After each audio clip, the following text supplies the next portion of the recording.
All right, so we just got insane news here on Sunday, June 15th. The 2025 NBA offseason has officially started. The Orlando Magic just traded away four unprotected first round picks, KCP and Cole Anthony, and another pick swap in exchange for Desmond Bane. This trade came out of nowhere. And yeah, I had no idea that this trade was going to happen. I think there was a chance that the Magic could have traded for like an Anthony Simons or a Kobe White this offseason. Nope. They were going big fish hunting. They go out and get Desmond Bane from the Orlando Magic. So from the Memphis Grizzlies. I love this for Orlando. I've talked about it. I went live on Bleacher Report, made a full breakdown on my Ross channel, talked about it on TikTok and Instagram. Like, I'm okay with what the Magic gave up. The most valuable asset they gave up was the 2026 Suns pick next year, but you never know. That's not a guarantee that that's going to be a top 5 pick. Is there a chance that team finishes outside the playoffs and into the lottery? For sure. I think there's a really good chance the Suns don't make the playoffs, even if they land a Rudy Gobert or somebody like that from the Kevin Durant trade. So say you do give up a good pick next year. You're not losing sleep over KCP. You get off of that contract, and it really just didn't work out in Orlando. From what we saw in 2025, honestly, one of the worst years of his career. Cole Anthony didn't have many years left on your deal, and you had Anthony Black as your backup point guard anyway, and you traded your 2030 first. Franz Wagner's under contract then. Jalen Suggs is under contract then. Desmond Bane is under contract till 2029. So you gave up your 2028 first. You have those three under contract. And Paolo Banchero is about to sign a rookie max extension over these next few weeks that will put him under control till 2031. So I'm not worried about moving my 28 or 20 or 2030 first. It's a lightly protected 2029 swap. They also gave up the 16th pick in this year's draft, but you also have the 25th overall pick. You have multiple seconds. Orlando was in a really good spot in a wide open Eastern Conference given Boston's uncertainty with their roster and the Jason Tatum injury. With the New York Knicks, like, can they go back to the conference finals next year? Yeah, the Indiana Pacers and the Cleveland Cavaliers are going to be good, but I think for this team that went to Game 7 against Cleveland 2 years ago, that they ended up also like giving Boston a tough time in round 1 that kind of allowed the Knicks to beat them in round number 2. And this team was so banged up, and they still had one of the best defenses in the league. They had one of the worst offenses in the league. But now we are really cooking going forward. And I'm excited to see how the Orlando Magic are going to look. Now, they're going to be a second apron team before we know it, especially when that Paolo Banchero extension kicks in 2027, excuse me. So, yeah, they're going to get very expensive very quick. There's a chance Mo Wagner maybe gets his deal declined, come back on a cheaper price. Maybe they try to trade away Wendell Carter Jr. Maybe they try to trade away Jonathan Isaac to free up a little bit of money. Maybe Jed Howard is traded this offseason. And I think there's a bunch of different routes the Magic can go here in the 2025 draft. Still, I wanted them to add like a Jace Richardson, Walter Clayton, Will Riley, somebody like that with the 16th overall pick that has shooting upside. Now they don't have that pick, but hey, you have somebody that shot basically at 40% and sometimes even better in every single year from 3 at TCU in college. And every single year in the NBA, he shot either 39%, 38%, or better. So he's a career 41% from 3 guy on about 6 attempts a night. He's taken over 2,000 threes in his career, 1,979 to be exact. So, yeah, I think this is a match made in heaven for the Orlando Magic. They're just going to have to be okay being expensive. Is ownership willing to navigate the second apron? How far can they go into it? Are they going to need minimum like, we haven't really seen a team test the second apron's limitations. The Boston Celtics currently are doing it right now, but now that Jason Tatum got hurt and Holiday and Kristaps being up in the air, they're going to really get under the second apron. There's no point in paying their tax bill, especially with new ownership. Is the Orlando Magic ownership willing to pay all that money in luxury tax, exceeding capital? And then are they willing to maybe lose a first round pick down the line, or that goes to the end of the first round, and not being able to make aggregations and trades? And what if somebody gets hurt? As the Spurs, the Pacers just traded for pick number 2. What just happened? What just happened? I don't even know what they just traded for pick number 2. They're in the NBA Finals, and they just traded Pascal Siakam. That's just crazy. Gotta love 2K. So I wouldn't mind like landing a Walter Clayton. Tyrese Proctor's a good shooter. Chaz Lanier. Will Riley, I'm a big fan of as well. Javon Small in this draft. I could take Igor Demin, but I think there's a chance we're going to try to save some money and maybe eventually move on from Wendell Carter Jr. So I may take a swing in one of the bigs. Thomas Sorber fell to pick 26. I think I can't pass up on him, so I'm going to go Thomas Sorber with this selection late in the first round. And I took guys that could just shoot in the second round, so we got Tyrese Proctor, we got Peyton Sandfort from Duke and Iowa, Paolo Banchero, Anthony Black, Mo Wagner. I'm going to decline the team option, which I think might actually happen, and they're going to get him back on a cheaper price tag. And I'm probably going to have to trade away Jed Howard. I'm going to decline the option on Corey Joseph because, yeah, like I said, they're going to have a lot of limitations with the second apron now. So let's bring back Mo Wagner on a 3-year deal. That Paolo Banchero extension is going to be massive. Like, you're seeing what Evan Mobley's making, and especially since that went up because he won Depoy, that is going to be fairly similar to what Paolo Banchero is going to get. Franz Wagner is eventually going to be making over $51 million. That's exactly what Paolo Banchero is going to get and more. So I think we are going to look to move Jonathan Isaac and maybe even Wendell Carter Jr. right now for maybe some bench shooting at a cheaper price tag. All right, so we're actually going to make this trade within the conference. Orlando is going to send Jonathan Isaac and who I just drafted, Tyrese Proctor, who wasn't probably going to play right away, at least with Anthony Black, Desmond Bane, Jalen Suggs. We're going to get Pat Connaughton. I got to eat the last year of that deal, but I'm getting AJ Green for $2.3 million, who could be an elite three-point shooter for us off the bench. We're adding shooters to the squad. We have Tristan DeSilva from last year's draft class, but I think if I can move Wendell Carter Jr., I will. But I'm first going to try to move Jett Howard. Like, he's not going to crack the rotation, making $5.5 million.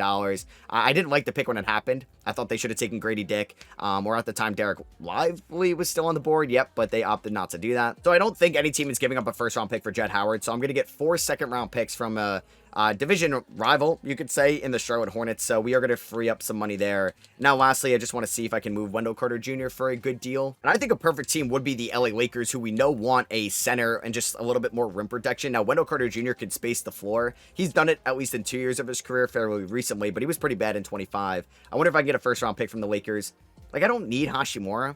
Let's see what they would counter with. They want Caleb Houston and Pat Connaughton. I'll take on Shake Milton. That's fine with me. I like Caleb Houston, but I think that's a trade that we can't pass up on. They just traded away some first-round picks for Desmond Bane. I want to get some additional capital there from the Lakers.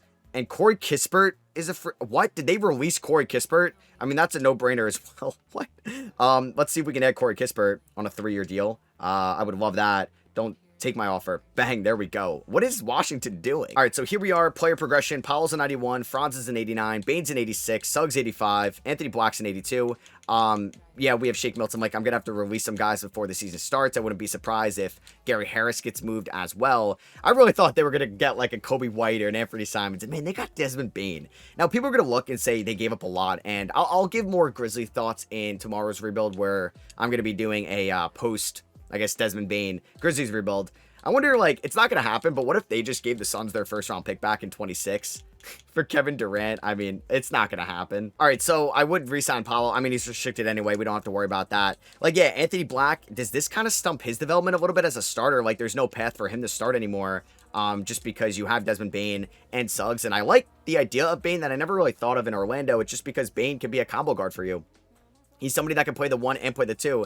Last 2 years in Memphis, he's averaged over 5 assists a night. And Suggs, I think, is better as a number 2. So honestly, I'm going to go with Bane at the 1, Suggs at the 2, who's an elite defender. And I think his value is now like understated throughout the league because he was injured this past year. And you got Desmond Bane, Franz, Paolo. I think Goga is extremely underrated. We got Anthony Black off the bench. I picked up Rui Hachimura that at least has some ball handling off the bench. We got some really good shooting in Corey Kispert and AJ Green. Like, yeah, I don't even think Thomas Sorber is cracking the rotation right now because we got Mo Wagner getting minutes as well. So I want to go 35 to Franz and Paolo. Let's go 32 to Bane, 30 to Suggs, 25 Goga. Honestly, like 19 to Black, 18 Kispert, 16 Hashimura, 15 Wagner. Probably want to go 10 to Green. Yeah, like I'd rather get Tristan DeSilva some minutes as well. So maybe we do something like that. Because since I got Corey Kispert, I don't really need AJ Green as much as I did before that trade. We're 4 stars, and like I said, there's not that many teams that I think are better than the Orlando Magic in the East. Like, I can count them on one hand. Indiana, Cleveland, New York. I think the only teams I can comfortably say are better, but not by much. It's not like I'm comparing the 2016 Warriors to the 2016 Spurs. Well, no, the Spurs were good. I don't know. You can say the 2016 Clippers, who were a good team, but the Warriors were in another stratosphere. The Thunder, in maybe a different tier than some other teams, but like, I don't think the Magic are that far behind the Pacers. They are going to lack the playoff experience, but I think they have an incredibly deep roster, physical on defense, and now just added one of the best floor spacers in the league, one of the best shooters in the league, and you traded KCP, wasn't going to work out, and you didn't really need Cole Anthony because you have Anthony Black right now. All right, so this team is 28 and 21. Thought we'd be a little bit better. We somehow have a negative 1.6 point differential because I guess adding Desmond Bane makes you the worst defense in the Eastern Conference. We actually have the second worst defense in the NBA. I also think 2K underrates Goga Bitadze, and sometimes they won't treat him as good of a defender as he actually is in real life. Him and Mo Wagner, though, I think are giving me production as a backup duo, or like a big man duo I don't know. Like, yeah, like Desmond Bane, first year in Orlando. Like, he's going from the third option in Memphis to the third option in Orlando. So I don't think his numbers are going to drop too much.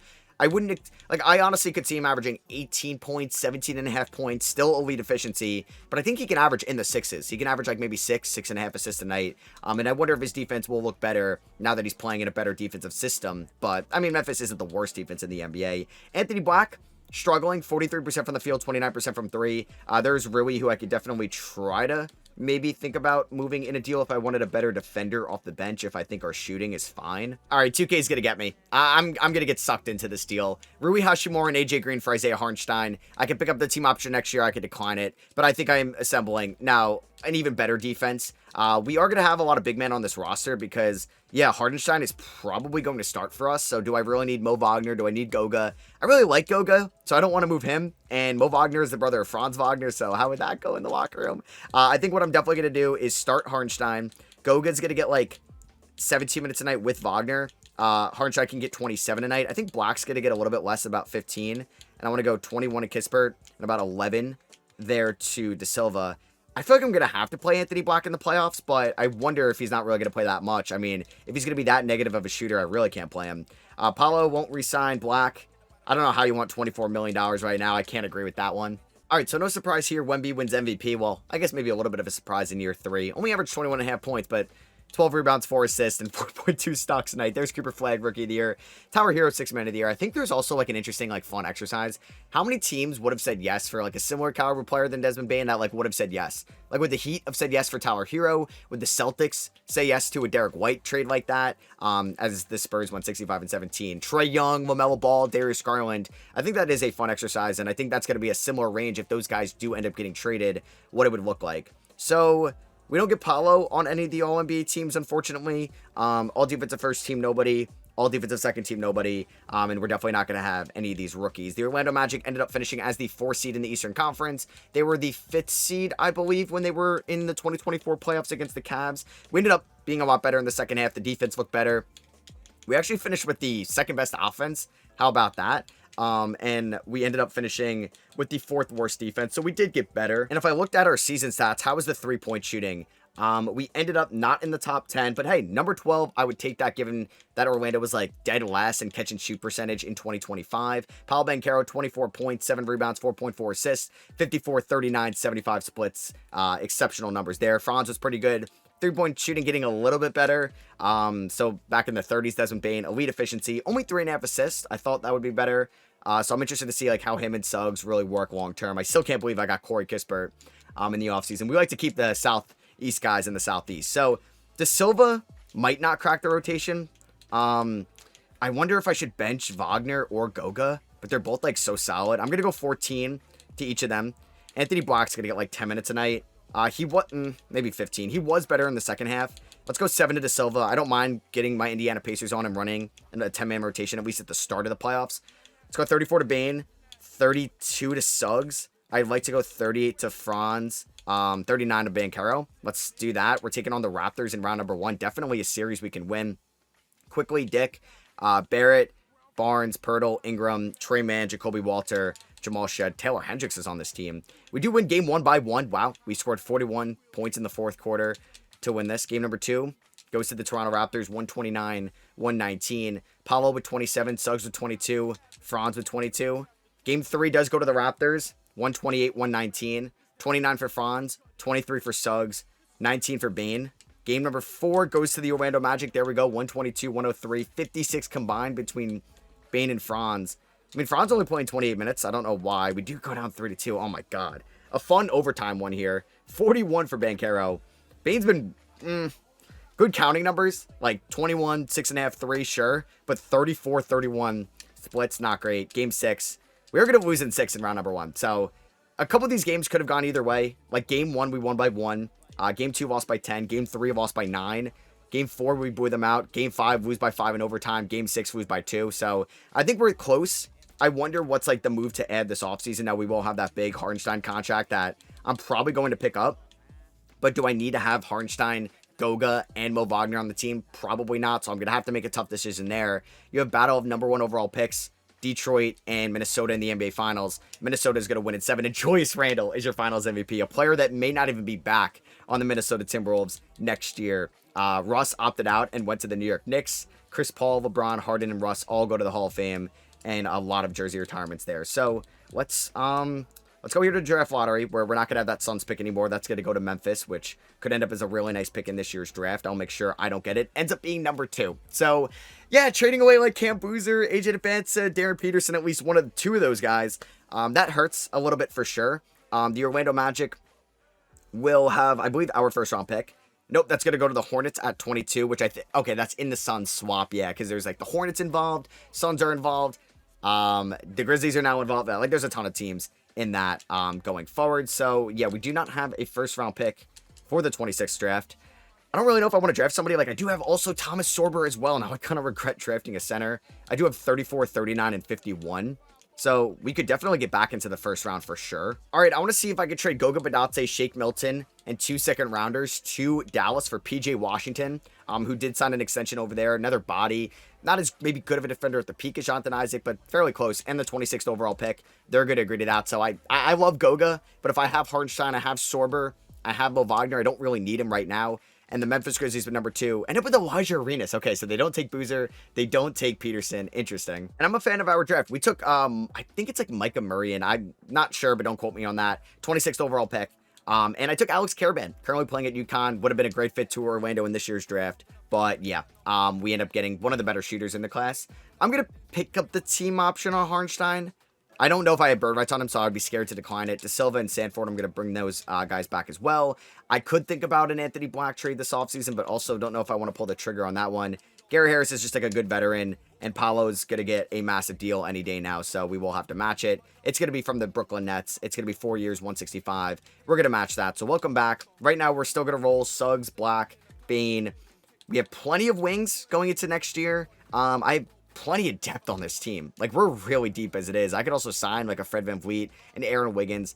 Not going to do that, though. So play progression, Paolo's a 93, Franz is a 90, Bane 87, Suggs 86, Black goes up to an 84. Like, why can't this team win the NBA Finals next year? All right, so do I want to re-sign anybody before the season starts? I know Anthony Black, I'm sure is willing. He's really happy to sign this $25 million a year extension, $28 million a year. You're out of your mind. I'll lock up Hartenstein for the next couple of years, and maybe there's a chance I end up trading Hartenstein this year, but at least gives me more flexibility. I'm going to release Brandon Carlson. That was from the Hartenstein trade with Rui Hachimura, and AJ Green, I believe, was in that trade last year. So let's go here to the rotation, which the lineup is going to stay the same in the starting 5. Like Suggs, maybe 2K likes that better, so I'll try it. Suggs, Bane, Franz, Banchero, Hartenstein.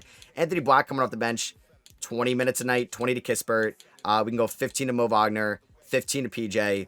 10th man spot, like, do I go Thomas Sorber, see what he can do? Like, give him 6 minutes a night.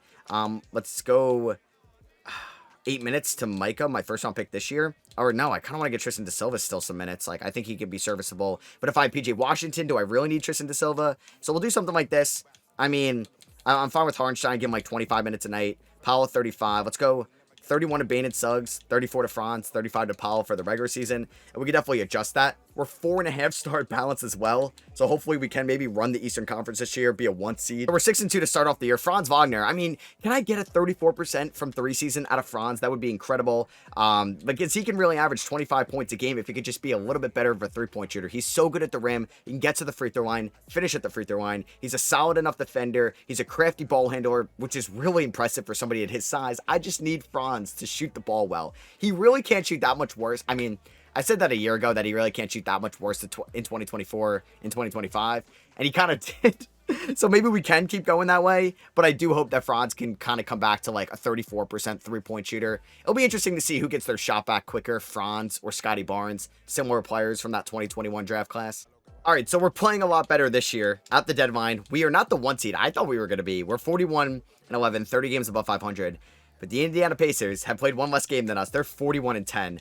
They ended up with VJ Edgecombe at number 2. I also didn't mention that. Like, they traded Siakam for number 2, but they didn't take Dylan Harper, which I guess could make sense with all the guys they have in Halbert and Nembhard. But, like, Harper would come off the bench. Edgecombe's coming off the bench. Why not do that? And they also added Ty Jerome as well. We do have a better point differential. We have the best offense in the Eastern Conference, and the defense is close to top 5. Hopefully, we can maybe get that at the end of the year. but we don't have the best point differential in the NBA. The Dallas Mavericks and the Spurs are also insane over there. Paolo Banchero, 24 points per game, 7.5 rebounds, 5 assists. Franz, 23 points. He's not shooting great from 3, but hey, I'll take it. He has been more efficient overall. Desmond Bane looking a little bit more comfortable here, year number 2 in Orlando. Suggs is shooting 39 from 3, 4 assists tonight. Corey Kispert, 47% from 3.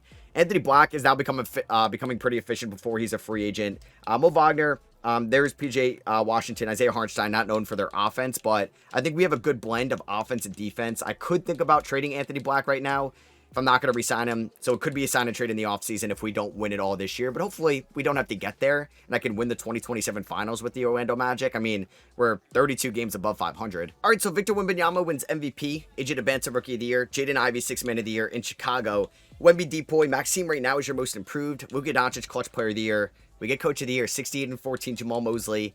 And I think the Magic, like, we're going to be better next year regardless of this trade. I don't know if they would have gone as good of a shooter. I think they would have either way. But they were just so hurt in the 2025 season. And they finished the season strong. And Paolo Banchero finished the season on a strong note. I feel like that wasn't talked about a lot as the Thunder didn't re-sign Chet Holmgren. So he's over there in Los Angeles. We didn't get anybody on an All-NBA team, which I feel like is a little disrespectful. We're taking on Detroit here in round number 1, who were in the finals last year. They also picked up Dyson Daniels. Dyson Daniels and Asar Thompson is a very fun defensive duo. But yeah, I think the Orlando Magic, like, should have been talked about a little bit more for their end of the season. And I think they got more respect after they gave Boston, like, the easiest opponent as a 17 in round number 1. I also meant to mention last year in the save where we played the Raptors. Rematch of 2019's round number 1. But yeah, I do think that this team can make some noise. We're gonna try the 10-man rotation again. We'll go 13 to Mo. We'll go 15 to PJ. De Silva will get 8 minutes tonight, at least for round 1. We'll go 19 to Kispert, 22 to Black, 26 to Hartenstein. Let's go 38 to Paolo. I mean, 37 to Franz. That might be it, but we'll see if Suggs or Bane are going to end up getting more minutes. Game number 1. I love 2K. This happened to me. I don't even know if you guys have seen the video yet, so I don't want to say because now my plans are all out of sorts. Had like a number 13 Hawks rebuild. When are you going to see that? I don't know. I had a Bucks rebuild with keeping Giannis. Don't know when you'll see that, but now with all these moves, I was so good in 1 year and I lost in game number 1 as a 1 seed. And I'm like, why does 2K have to do that to me? We do end up winning game number 2, 139-112. I mean, if I looked at the standings, I wanted to see 14.8 point differential, tied for second best in the NBA. Game number 3 goes to Orlando. Only won by 2. Marcus Sasser dropping 30 on us. Game number 4, we lose by 3. Don't do this to me, 2K. Can we win game 5, please? Oh my god, we're actually down 3-2. We lose by 6. I'm going to throw my controller at the screen. Game 7, we won by 17. Oh god. Why do I feel like we're going to lose? Why do I feel like we're going to lose? I can't watch. All right, we outscored them by 12. Good first quarter. Not a good second quarter. Good third quarter. Finish strong. Okay, we're up by 16. All right, we're going to win. Why do I kind of go down 3-2 as a 1 seed with a 60-win season? We get Coach of the Year, and now I got a rematch against Toronto. So they haven't really added anybody too different from last year. Hopefully, our internal improvement got better. We're up 2-0. Okay, so some teams we match up good against, some we don't. We sweep Toronto. I'm not really scared of Atlanta. I feel like they're a team that I don't normally see in the conference finals. Like, you'll see Indiana, you'll see Cleveland. If Boston makes it to the conference finals as a 17, I'm scared. I'm not scared of Atlanta, so I should give them the respect. They have Trey Mann as their 1, Jaren Jackson Jr. as their 5. I guess they signed Triple J because Trae Young must have signed with a different team. I hope he didn't go to Memphis with John Morant. They do win game 2. Oh my god. We scored 14 points there in the fourth quarter. I think what I'm actually going to do, though, De Silva's been playing all right as of late, but yeah, he's not going to play that many more minutes. I'm going to go 34 to Bane and Suggs, and we can go about 28 to Hartenstein. Game number 3 goes to Orlando, 140-121, 32-16-7 for Paolo. Game 4, bang, goes to Orlando, and we don't blow a 3-1 lead. We win in 5. Cooper Flag versus Paolo Banchero, number 1 overall pick in 24. You'd assume number 1 overall pick in 25, both out of Duke. Desmond Bane averaged 21 points and 4.5 assists in the conference finals. Can we beat Dallas? PJ Washington versus his old team. They've added Mark Williams. Still have Kyrie. They have Tim Hardaway Jr. Who did we trade? It was Goga, right? Are they not even playing Goga? We do win game 1. Magic versus Mavericks. MA versus MA. Blue team versus blue team. We do split the first 2. I am petrified right now, though. I don't have very much confidence that we're going to win this series. We go up 2-1, though. We just won by 4. Oh, man. I'm scared. They're going to tie it up. Okay, we're up 3-1. We won by 16. Let's go. Come on. Can we close it out? Can we close it out? No. Don't let them go to a game 7, please. Please. Let's go. Oh my God. Once they got that game 7, if they did, I was like, we're not going to win this. Desmond Bane. How fitting. Title, thumbnail, reason I'm doing a Magic rebuild today. Finals MVP. 26 points, 4 rebounds, 4 assists, 56, 48, 89 splits. That's what I'm talking about. And the Orlando Magic win the 2027 NBA Finals. So that's going to be for me. Hope you guys did enjoy. Let me know what you guys think about this trade down below. I think this rebuild, like why they made the trade, they're in a win now mindset, but they're going to be fine in the future, but they want to win next year. And that, like, we showcased that in 2K. I think for the Grizzlies rebuild, which you guys are going to see next, the post Desmond Bane Memphis rebuild, it's going to be a little bit more challenging. The West is tough. We see how good San Antonio and Dallas are in the sim. You got OKC as well. And now they just trade away their third best player for some role players that may not even be on the team in a year from now. So that's going to be a very interesting rebuild. That's a different kind of philosophy than what you're doing here in Orlando. I hope you guys did enjoy, though. If you did, appreciate you dropping a thumbs up. Subscribe if you're not already. And I'll catch you guys in the next one. Peace.